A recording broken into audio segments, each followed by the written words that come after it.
Wouldn't it be so nice if we lived in a world where we could just blindly trust that everybody who attends births actually believes in the birth process and truly believes that it's best to just allow labor to flow naturally the way that God intended it to? It would be so nice, wouldn't it? And it sounds like a dream, but sadly, that's really all that it is. Because instead, countless women end up feeling like they can trust their provider, but then when labor gets close, they find themselves in this bait and switch situation where what they thought their practitioner believed, they really didn't. Today, I want to help you take some actionable steps on the front end that will hopefully keep you out of this situation on the back end to where you feel trapped and like you don't have any choices. Let's do what we can now to keep that from happening later. Let's go.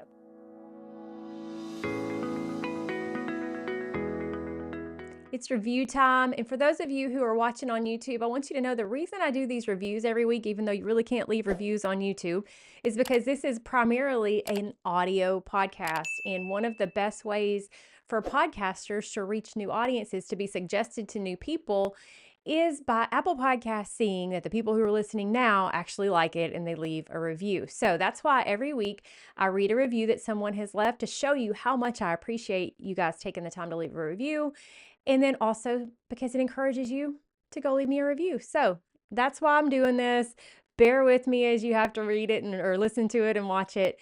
But that's the whole purpose. And today's review comes from back in February, left by Ann Mill.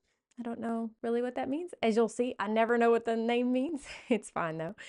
Title says, "Such a blessing during this pregnancy. Thank you, Lori. I've been so encouraged and have learned so much as we prepare to welcome baby boy number 3 here in just a couple of weeks. I've chosen home birth this time around, and hearing your perspective and God's design for birth has been so helpful as I've tried to keep my mind focused on Him and seeking to obey Him and follow His best through this pregnancy and impending birth. For other listeners, I will say Lori is very committed to home birth. That's true. As the best option in most circumstances, and understandably chooses to present her audience with information from that perspective. If you want a natural hospital birth, there is still so much to glean from this podcast, also true, but not all the episodes will be for you. She is passionate about assisted home birth because she has seen both sides of the coin and clearly expresses how much better things can be when we get out of the way and surrender to God's design and plan for pregnancy and birth. As much as I've learned about birth and pregnancy, I'm most grateful for the episodes Lori has that are full of biblical wisdom and encouragement that focus solely on remembering and trusting our good, gracious God in all of life and choosing to do the best we can for our families and our babies for His glory." Thanks so much for that review. And I was actually thinking as I read it, I need to explain to you why it is I am so vocally in support of home birth. But then she actually explained it to you. I've seen both sides and I know how it works. And I know where most people are most likely to have the birth that they want. It's just reality. You can get mad at me for it. You can argue with me about it, but the statistics back it up. And I just sadly know how that system is set up, and whether it means to or not, it usually will end up undermining your plan. And so the best way to have your plan honored is at your own home where you set the rules. I'll just leave that there. Interesting that you ended it with the focus on remembering and trusting our good and gracious God. And that is so true. And it's so interesting because right before I recorded this, I did a prenatal appointment with one of my clients, and she was having some trouble with sleep. She's in her 3rd trimester, getting really close to having her baby. And she was asking for some suggestions to help her with sleep. And one of the first things I focused on with her was just remembering how God made us. He didn't make us with walls. He didn't make us with electricity. He didn't make us with TVs and cell phones. He put man in a garden outside where that man's day and night were governed by the sun, not by being able to flip on all these lights so that they could keep getting stuff done at night, right? And He didn't make us to be awake at these crazy hours. And yet our culture and sometimes our tendencies have caused us to think that we can reset our biological clocks in a way that is totally against how God set our clocks and thrive. And it just isn't working. You can just look around. Our world is having all kinds of trouble with sleep. But what can we do to get back? And this has nothing to do with our topic today. We'll get to our topic in a second, but we always have to think about how to get back to how God designed us, because that's how our bodies are going to function best. And one of the best things is first thing you get up, especially if you sleep in a room with like darkening curtains or something like that, which I support that. I actually do that. But when you get up, go outside so that your body sees the sun and sees that, okay, it's morning now, and it can start to reset your circadian rhythms. And then plan your day, plan your eating, plan your drinking, plan your activities, plan your work as much as possible to happen in those daylight hours, because that's when God made for our bodies to be awake and functioning and digesting and doing all the things that it has to do. But then as the sun starts to go down, work with that. Lower your lights inside. Don't have it so bright. Don't watch so much TV. Don't be on computers and cell phones so much at night, because all of that bright light into our eyes goes into our brain and tells us it's not time to sleep yet, and it messes up the whole rhythm. And it was interesting. The reason I share this is because it was so interesting. As I said this to her, she's a believer. She reads her Bible every day. This is a normal thing for her. And yet her words were, I forgot. It's like our world is trained us to forget that God made us to work well, but we have to work with how he made us.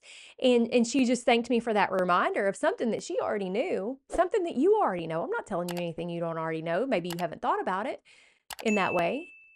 But God designed our bodies to work well when we work with his design, and that goes for sleep, that goes for labor, that goes for weight management, that goes for so many things. And so I appreciate that this person left that in their review, and I hope that will be something you can take with you for this day as we get into our topic. But for those of you who have not left me a review yet, if you'll head over to Apple Podcasts, leave me a quick 5-star written review. It helps me so much, as I've already said. And with that, let's get started. Because I know that our topic today is no surprise to you. Okay, I'm sure you probably actually know some people who have gone through this exact situation. But most practitioners, even many midwives, not all, but many midwives, don't truly trust the birth process at its heart. Most doctors and many midwives believe that women's bodies need some help. It's like they don't think that they would ever go into labor unless something happens that they do. They just don't trust that natural birth process in their heart. They may say that they do, but at the end of the day, they believe more in the technology than they do in women's ability to naturally do what God designed them to do. They may say it. They may advertise that they do. They may call themselves experts in natural birth. They may do all these things, but do they really? And how can you be sure? They may be. I'm not telling you to automatically doubt. I'm telling you to verify for yourself. Find out for yourself. And that's what we're going to talk about today. Today, I want to help you to read between those lines, to figure out, what do they really believe? Does this doctor really believe that I can give birth naturally? Does this midwife really believe that I don't need to be induced at 39 weeks? Do these providers really believe these things? Because too many moms find themselves at 37 or 38 weeks realizing that they've been lied to, and realizing that it's kind of too late to switch. Although I'll say that I don't really say it's ever too late to switch, but it feels that way. The pressure is on, and you only have, so many days or weeks before the baby's coming. So first, I would say it's never too late. Let's just leave that aside. It is never too late. And if you see flags, no matter how late in the process you see them, if you see these red flags and you ignore them, you will very likely regret them later. But second, I would say it is essential for you to spend some time on the front end making sure that you make a wise decision long before that third trimester ever rolls around. So how can we do this? What are some ways that we can do this? Well, if you've been on my webpage, I already have a blog that has a whole lot of questions about what you can ask when you're interviewing a doctor or a midwife before you hire them to attend your birth. And this is going to draw from that. And I've talked about this a little bit on episode 5, way back 2 years ago. So this is not brand new information, but what I want to do today is to emphasize beyond just the questions, what to dig into, what to think about, and how to enter these discussions. And the first thing that is basic, you would think, but you've got to actually talk to them. You cannot make your decision just because your sister went to them or your mom says they're good or they do your pap smears. They may be great at your pap smears, but they may not be worth a lick when it comes to attending births. Whoa, my Tennessee came out there. Did you hear that? Not worth a lick? They may not be. That basically means they're not any good, okay? For those of you who are not from Tennessee. Um, you've got to take the time to have these conversations. Okay, you've got to have the time, take the time to schedule interviews and go to them and have real conversations with them. And while the questions matter that you choose to ask, there's so much more there that I want you to pay attention to. First, yes, I want you to ask the right questions. Without a doubt, you've got to pick the right questions, the ones that mean the most to you. There are some questions that are very revealing, though. There are some that are going to tell you more than just a basic check in a box, because checks in the box might be great, again, if they really mean them, but there's ways to see past that. Okay. Again, I wrote a whole article, a whole blog post where you can get the questions to choose from. But I want you to think even further than that. For example, let's say you are one of the moms who has had a C-section or maybe 2 or 3 C-sections even in the past, and you are wanting to have a natural birth this time, and you are seeking a provider who supports vaginal birth after cesarean, which is VBAC, okay? When you are interviewing a provider who says that they are friendly to VBAC, you're going to want to ask them some questions like, do you support me waiting for my body to go into labor on its own? Okay. That question is going to give you a lot of information. They may just say, yes, absolutely. I don't induce VBACs. That's great. Perfect. If they say something like, well, yes, but if you get to 30 or 40 weeks, we might want to start thinking about doing some things to get things started because insert reason here. These are maybe not red flags, but yellow flags that when you get down to 39 and 40 weeks, you're going to be on the clock. You're going to be having to stare at a calendar day after day and worry, am I going to go into labor today? Am I going to go into labor today? And you know what happens when you're having those worries? You don't go into labor because your mind is stressed and your body knows it's not safe to go into labor. There's a connection there. I've talked about that in other episodes. I really don't have time to dig into it today, but understand that stress of worrying that if I don't go into labor by whatever day, they're either going to induce me or pressure me into a C-section will cause you not to go into labor. That's real. So you need to know, are they going to put a deadline on you? And if they're going to put a deadline on you, keep that way up at the top of your concerns because you might want to find another provider. Other thoughts, kind of as a branch off of that, what are your thoughts on pregnancies that go past 40 weeks, especially in women like me who have had a C-section? Because that's going to give you a picture into what they actually believe the body is capable of and whether or not they actually believe that you should be having a vaginal birth after you've had a C-section.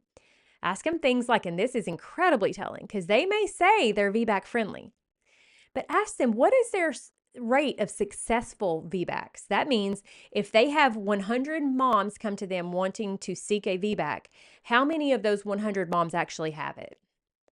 Because see, if you're having a VBAC at home, that number is something like 90%, 93% maybe, depending on your provider. But if you're having it in a hospital, it's something like 60%. And that's not because the women at the hospital necessarily have faulty bodies. It's because of the philosophy that's behind what they believe about birth and how quickly they are going to react to things that maybe don't need to be reacted to. Okay. So ask them, how many people that come to see you, what percentage of those people actually have successful VBACs? And if they don't have a number, thing one is that's telling because they ought to have a number. Thing two is ask them to find out. I want to know numbers. Because I want to know what's the odds, what's the likelihood that I'm going to be able to have a successful VBAC under your care. Another question, out of those 100 women who seek your care for vaginal birth after cesarean, how many of those women who successfully have a VBAC, how many of those do it naturally and don't have any medications? That's going to tell you a lot because a lot of providers, again, truly don't believe in VBAC. And they will often encourage their moms in a higher percentage who are VBAC moms to go ahead and have an epidural in place just in case. And once that's there, well, what are you going to do? You're going to use it, right? So these are just some things that are going to help you to see the true philosophy, the mentality of these providers. Do they really believe what they're telling you? These questions will help you to get a insight into that. And I hope you're kind of seeing where I'm going with this. You're not just asking them questions for information. You're paying attention to what their actual thought is behind the process. Do you see how those questions are telling? Do you see how you're getting at their true heart? Let's go to a different situation. If, let's say, you're wanting to labor naturally, but in the hospital setting, some questions that will tell you if that practitioner or the facility truly believe that natural birth is a good option are some of these. Things like, how do the nurses feel about natural birth? Do the nurses enjoy working with clients who are giving birth naturally? That's going to tell you a lot. If they don't have an answer or they kind of stumble over their answer, that's going to tell you a lot, okay? Or if they say, they are wonderful. We have all kinds of moms who labor naturally. Maybe they even give you a few names of people who specifically really enjoy working with moms who are laboring naturally. That's going to tell you that maybe they really are in support of it, which there are many places that are, but you've got to figure out for sure. Ask them questions like this, and this one's going to tell you a lot. I actually heard this on a doula who was interviewed on the Birthing Instincts podcast. She said to ask them their thoughts on the Friedman curve. And that was like, wow, that's a great question. Because the Friedman curve is based on flawed science, and it's the curve that you might even hear a doctor say that you've fallen off the curve. They may not mean to say it to you, but they may say it. And the curve is like how it's basically showing how much cervical dilation they expect you to have per hour. And if you don't have that per hour, they think that you are having a dysfunctional labor. And many times they will say things like maybe they checked you at 12. They did a cervical exam at 12 and you were 4 centimeters. And they do a cervical exam at 2 and you're still 4 centimeters. And they may say, well, if you haven't had any change, by the time we check you next time, we may have to do a little something to get things going. Well, that tells you right there that you've fallen off the curve in their eyes and you're not laboring fast enough and they want things to go faster. So when you ask them what their thoughts are on the Friedman curve, it's going to tell you a lot. Do they think it's junk science, or do they abide by it? Or do they not even know what it is? That may be it too. But that hopefully they actually at least know what it is. And that answer is going to give you a lot of information. Ask them what their thoughts are on intermittent fetal monitoring. And what are their thoughts? And intermittent means in between, right? Not all the time, not continuous. Ask them what their thoughts are on you being up and moving around during labor. Will they say only if or as long as blank? Will they say that you can only do intermittent fetal monitoring if or only as long as blank, showing that there's conditions on it? Or are they all for it and they believe that's the best way to do it? Or do they think you need to be on a continuous monitor? These answers are going to tell you something about what they really think. I'm asking these because you want to know the details, but not even necessarily because you want to know these answers, but because you want to know how they think about natural birth. Ask them things like, what are your thoughts on giving birth in an upright position? This is especially telling for a hospital. Okay, if you're planning on giving birth in a hospital and the idea of giving birth on your back just blows your mind, you're like, I could not ever do that. Why would I ever do that? Understand that there's not very many providers in hospitals who would dare to try to catch your baby any other way. That's the only way they know. And if you try to start being upright or squatting or something like that, they're going to look at you like you got two heads because they don't have a clue what to even do. You've got to ask these questions because if they're going to let you move around in labor, but then, hey, when you get to the hardest part of labor, which is giving birth, lay down on your back, that's a point where you're going to really, really bump heads. You don't want that kind of stress when you're giving birth, okay? So figure this stuff out on the front end. Again, I asked them, did the nurses enjoy working with moms who are giving birth naturally? Do the nurses enjoy working with moms who have doulas? That'll tell you a lot. Ask them what they think about birth plans. Ask them, this is a big one, ask them what is their primary C-section rate? Primary means it's your first baby or your first baby that's come to term. And that question tells you how many first-time moms end up with C-sections. That number should be very, very low. And if it's not, that's very telling. And again, what's their VBAC rate? How many of the moms who have had sections before actually end up having vaginal births later? These are going to tell you their heart.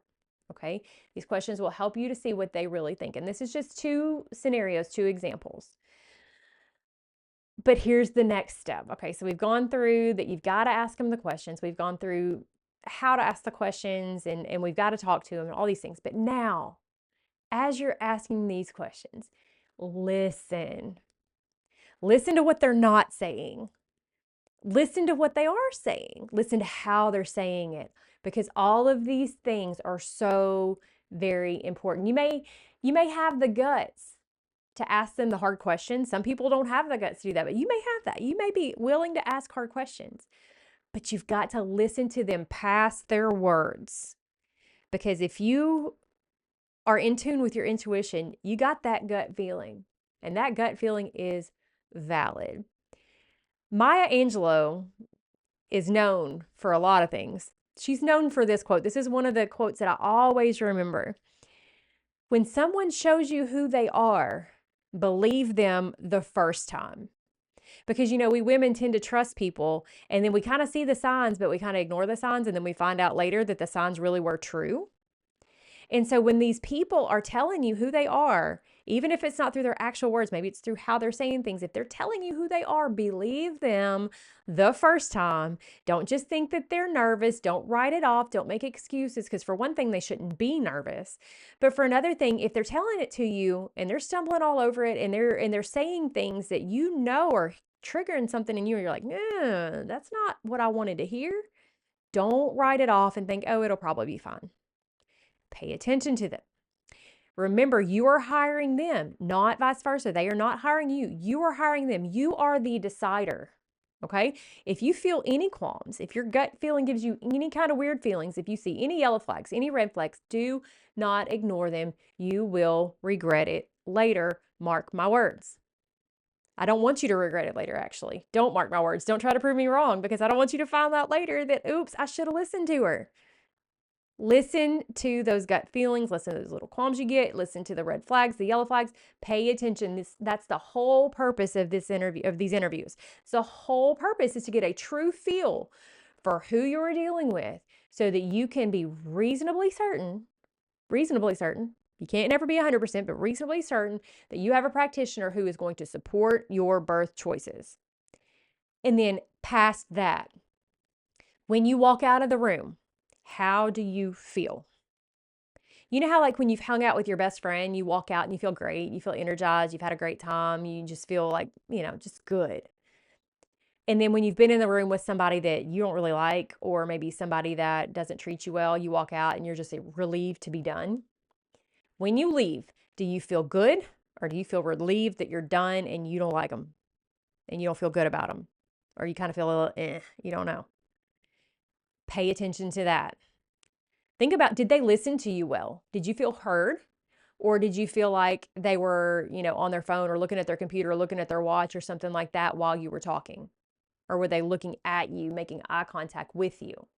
How did they listen? Did they feel rushed, or did you feel rushed? Did you feel like they were bothered by you even being here? Think about how you feel as you walk away. Did you feel better, or do you feel worse? That's that gut feeling, and pay attention to it. Now, remember, you can find a list of all those questions that I talked about here and so many more. Like, there's like 60 something of them in a blog article that I'm going to link down below. Now, don't walk into the interview with all 63 questions. They don't have time for that. They really don't. Pick out the most expensive. Pick out the most important ones, okay? And focus on those, but try to fashion them in a manner that you can see more than just the answers. You can see what they truly believe. Think through the things that are most important to you in your situation, and pick out the questions that are tailored to what you need. And also remember that choosing that right practitioner is really just the first step. It's very, very important, but it's just the first step. And if you want to have the birth that you've been dreaming of, yes, that is a very, very important first step, but that's not the only step. You need to also make sure that you are prepared thoroughly. And you can go to like TikTok, and you can go to YouTube, and you can go to all these different places and try to piece it together and search this topic or that topic to try to see what to think about a certain thing.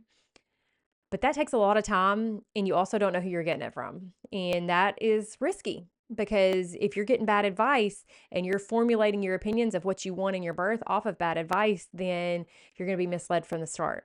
So you can do it that way, or you can save time and effort and get a comprehensive course that's cohesive and complete from a midwife who's been in this world, both on the natural side and on the medical side, for over 20 years. As I mentioned before, I've seen both sides of it, both personally and professionally. I've seen it all. I've seen all the different aspects.